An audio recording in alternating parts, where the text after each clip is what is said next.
Okay, today we're going to use the GeoGebra cast view to learn how to manipulate and solve the equation step by step.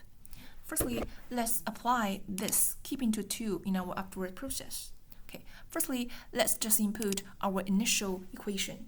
So for example, let's input 2 times f(x) minus 1 over 2 equals 2 times f(x) minus 3. Let's confirm our input by entering the enter key.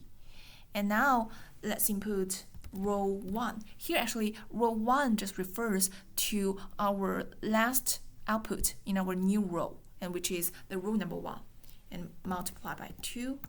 And now actually our initial equation is all multiplied by 2. And similarly, we can give some other transformations such as row 2 plus 6 or row 3 minus 2 times f(x), or row 4 over 2. Okay, now let's just get back to our row number 1. Please activate this button, disable visibility button, in order to display the equation in our graphics view. Okay, now let's input in our row number 6 as pound key 1. And here, pay attention, do not enter the entering key here.